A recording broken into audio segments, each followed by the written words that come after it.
السلام عليكم ورحمة الله وبركاته أصحابتك وحرن جنال كمركز السود وواضح آدي هذا وما تسنتهين وقال كم حرب أنا نوجه الله أرين تضبط كي هو ردعي ويل سوماليا ومل جاز ستيشن هو تراجدو أي كقطان شدالك وقاري تراجع كجيري إسقو تكنية أرين تاسي وان أركيي مالمهان دم بدت فربضن ويلسو حريريين لكن وحا اسكوديي بل إن أن حلو qaar ka mid ah dadkii meesha joogay amaba familkiisa wiilkaasi si aan uga wareysto arrintan xiriir aan la sameeyay kadib ay ii suura gali waysana bal inta aan ka ogahay inaan idinla wadaago ayaan go'aansaday iyo maxay tahay qaladaadka dhimasho ay ka dhalan karto oo taraagleeda Soomaalida ay sameeyaan isla markaana aan loo baahnayn inay sameeyaan si ay uga badbaadaan in qatari ay ku timaado iyo waxyaabaha kale oo la yiraahdo Soomaalidu waa ay sameeyaan oo dhaqan xumada ah marka taraagada ay wadayaan arrimahaas oo ayaan idinla wadaagaya sidoo kale waxaa jirta in maxkamad ku taala Minneapolis ay dambi ku heshay wiil Soomaali ah arrintii la xiriirtay Medicaid-ka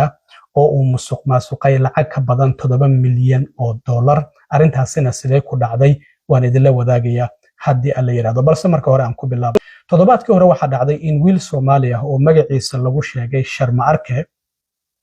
in isagoo asaga iyo wiil kale ay gaari ay isla wadaan meelaha gas stationada ah oo laga qaato shidaalka magaalo ku taala gobolka Arizona oo la yiraahdo Joseph City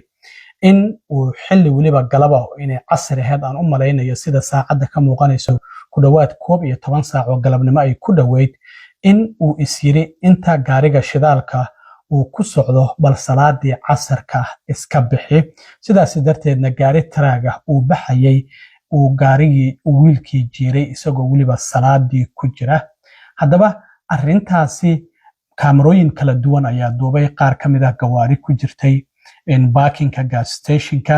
iyo sidoo kalena gaariga baxayayna la arkay isagoo gadaal u soo baxaya oo wiilka maraya kadibna horay u baxaya haddana mar kale sii maraya sidaasina uu wiilkaasi dhaawac ku gaaray markii dambana uu geeriyooday waxaan rabaa markaa inaan idinla wadaago goobaha gas stationada ah waxa ku yaala sidoo kale baakino gawaarida taraagada la dhigan karo sidaad aragtaan gaarigan waa gaarigii ay wateen qof markaas meesha joogay muuqaal uu duubay ayaa screenshot aan ka soo qaaday gaarigoodii wali waxa uu ku jiraa wiilkan iyo wiil kale ay wateen meeshii gaaska ay ka qaadanayeen oo gas stationkii ayuu ku jiraa inta badan West Coast-ga marka la xeebaha galbeed in gobolada ku yaala marka ay dadku ay aadayaan taraagada wada inta badan laba qof ayaa lagu wadaa team qofku taraagada waxay yihiin solo in qofku keligii uu wato gaariga inuu team yahay oo team ay ku wataan arinta teamka marka qatar fara badan ayaa ka timaado qofkan marka uu keligii yahay isaga ayaa yaqaan meesha uu istaagayo iyo xilliga uu istaagayo laakiin teamka inta badan dhibaatada ka timaado waan idin la wadaagaya marka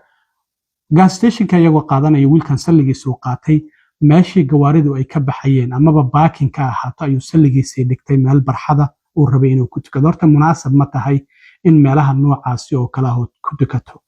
munaasab ma ahan salaadu waa waajib inaad tukato laakiin waxaa ka sii muhiimsan inaadan noloshaada meel qatar gelinaysa aadan ku tukan isla markaana aad meel gawaaridu aysan maraynin ay muhiim tahay inaad ku tukato wadankan sharciyadiisa waxaa ka mid ah highway gawaaridu ay 70 80 60 50 ay ku socdaan iskama goyn kartid looguma talagelin highwayga in lagu socdo amaba la dhaxmaro haddii gaari uu ku dilo macnaheedu waxay tahay inaad adigu qalad ka leedahay adiga ayaa tikid lagu dul saaraya meelaha wadooyinka yaryarka waxaa loo sameeyay calaamado cadcad oo pedestrian crossing la yiraahdo badan ayaa riixaysa badankaasi istaag ayuu ku leeyahay marka gawaaridu ay wadada ka leeyihiin marka calaamada greenka ama white-ka ay soo baxdo waxaa lagu leeyahay soco waad socon kartaa marka ayadoo gawaaridii u furan tahay haddii aad marto gaari ku dilo adiga ayaa qaladka iska leh tikid ayaaba lagu dul saaraya waxa lagu leeyahay qofkan waa in tikidkaasi laga bixiyaa ka hor inta aan la aasin marka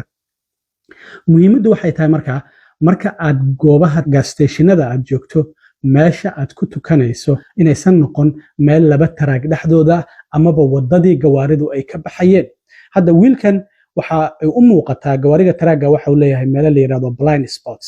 haddii qaybta dambe oo albaabada gaariga marka la rarayo iyo marka la dejinayo uu ku aadanaa wiilkan gaariga ma arki karo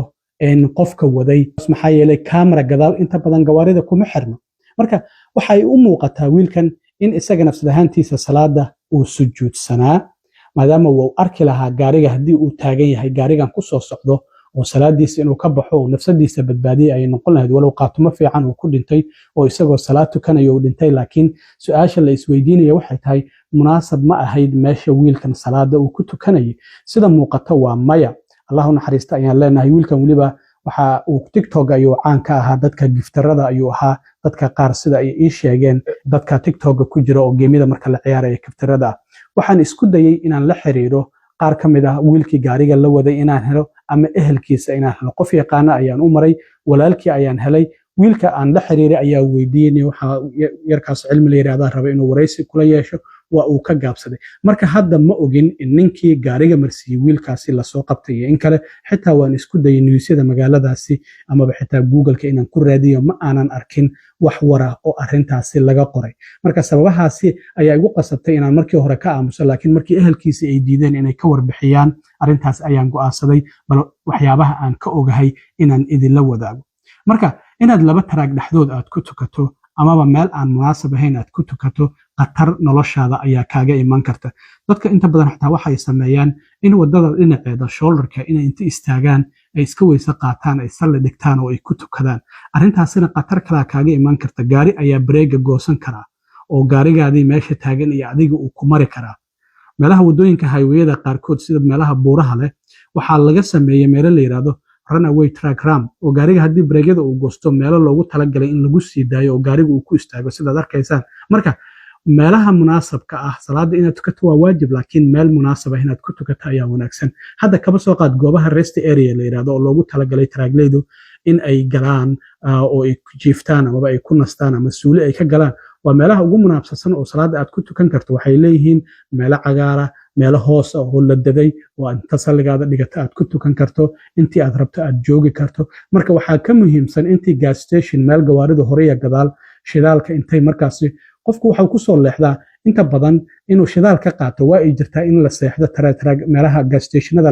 gaaska laga qaato laakiin inta badan waxaa loogu soo leexdaa in gaas laga qaato xilliyada habeenkiina waa la seexdaa marka haddii aad tiraahdo salaad subaxan waxaan ku dhex tukanayaa laba taraag dhexdooda qof ayaaba la gaaray waqtigii uu bixi lahaa oo saacadihiisa ay u soo laabteen adigoo tukanayo iska dhaqaaqay sidoo kale dadka tiimka ah oo labada qof oo gawaarida isla wada waxaa ku dhacday inta badan Arizona iyo California iyo gobolada fogfog aada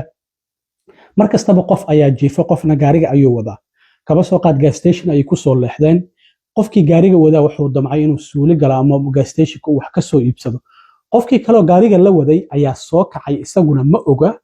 inta badan communication kuna waa muhiim labada qof marka ay gaari isla wadaan qofkii kale ayaa soo kacay isaguna wuxuu yiri bal suuli gal amaba halkan wax ka soo gado baahi ayaa qabatay marka uu ka tagayba uu iska dhaqaaqay ma uusan u sheegin markii uu dagay ninkii jiifay ninkii gaariga waday war aniguna waan dagay ogow ma uusan dhihin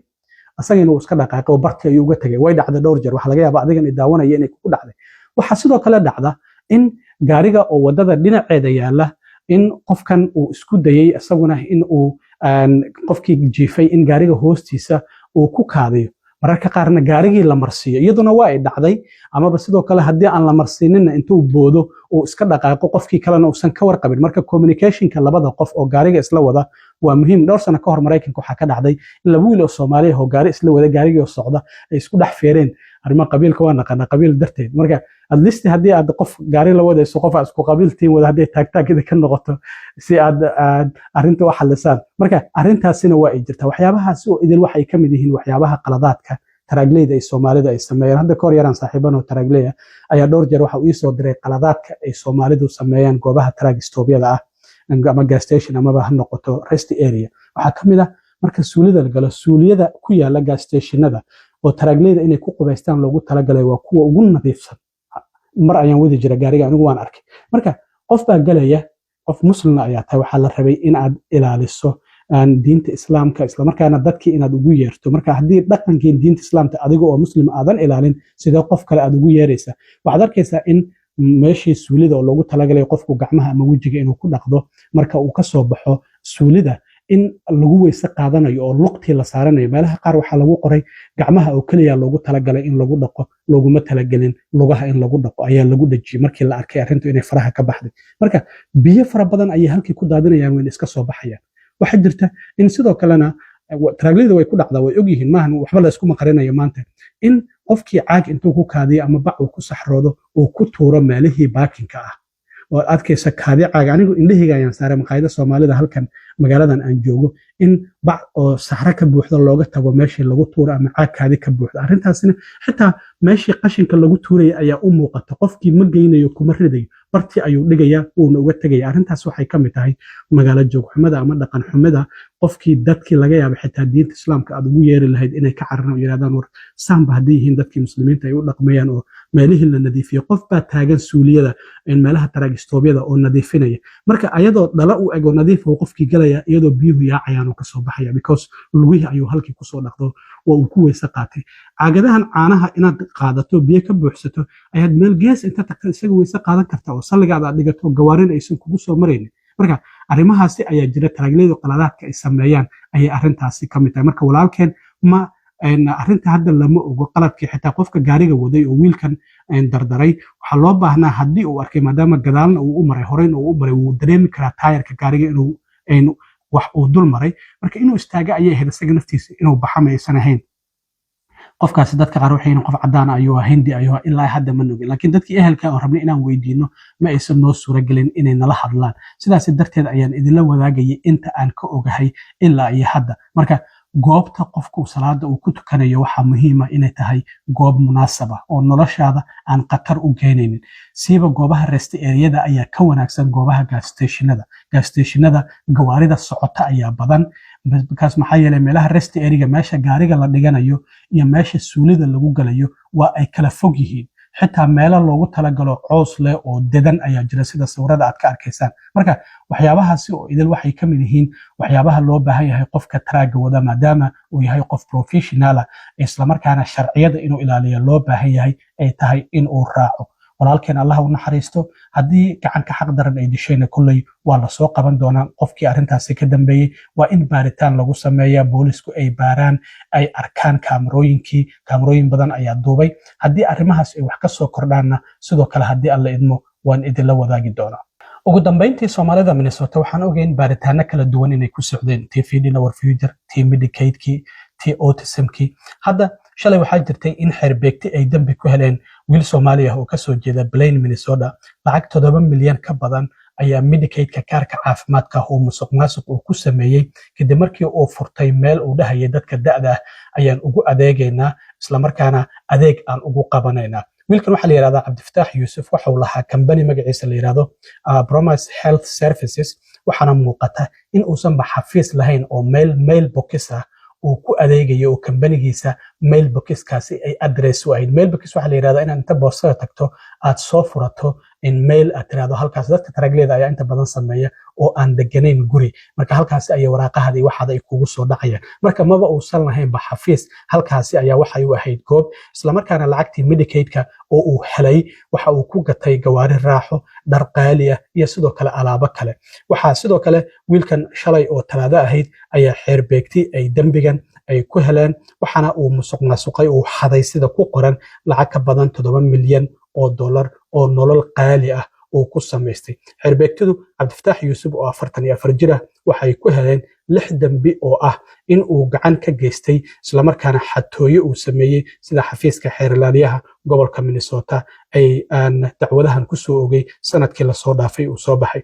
baariyaashu waxa ay sheegeen in Cabdifataax uu sheeganayay in adeeg uu dadka guryahooda ugu tagayay dadka da'da ah uu ku siinayay isla markaana community based oo mid community-ga ah laakiin waxa uu ahaa mid been abuura isla markaana muddo sanado ah mailbox-kaasi uu address u ahaa lacagahaasi uu xaday oo dadka faqiirka ama u baahnaa uu ka xaday oo dhinaca caafimaadka waxa uu ku iibsaday gawaari raaxo dhar design ah oo qaali ah isla markaana sidoo kalena lacagtaasi sidaasi ayuu ku qaatay sida xafiiska xeerlaaliyaha Keith Allison qoraalkan ka soo baxay la sheegay waxaana xafiiska xeerlaaliyaha uu sheegay inay ka go'an tahay in inta badan lacagtaasi oo dadka canshuur bixiyaasha ay bixiyeen ay ka go'an tahay in dib loo soo celiyo Promise Health waxa ay sheeganaysay in adeegyo ay bixinaysay laga soo bilaabo sanadkii bishii July ee sanadkii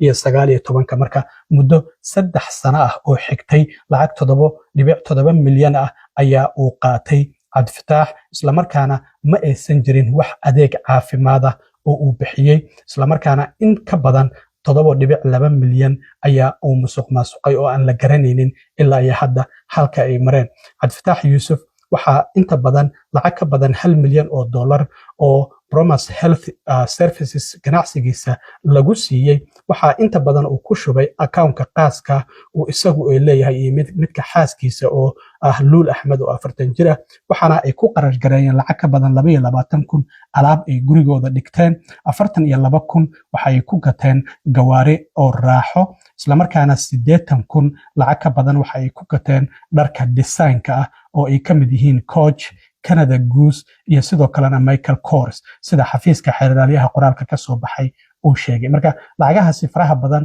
ayuu qaatay, waxaana sidoo kalena uu noloshiisa ayuu ku qarash gareeyay, adeegii dadkii loo baahnaana ma uusan ugu qabanin. marka xilliga la xukumayo weli waa ay dhiman tahay, laakiin 6daasi dambi oo kala duwan ayaa lagu helay in caafimaadkii adeegii caafimaad ee la doonayay inuu u qabto dadka guryahooda loogu tagayo oo da'da ah uusan u qaban, isla markaana uu iska biilgaraysanaya lacagtaasina isagu uu iska isticmaalay isaga iyo qoyskiisa. waxyaabaha ka soo kordhaya xukunkiisa haddii alla idmana waan arki doonaa. aad iyo aad u mahadsantihiin asxaabta. intaan mar kale kulmi doono waa saaxiibkiin Cilmi Waaro idinla sida iyo nabadgelyo.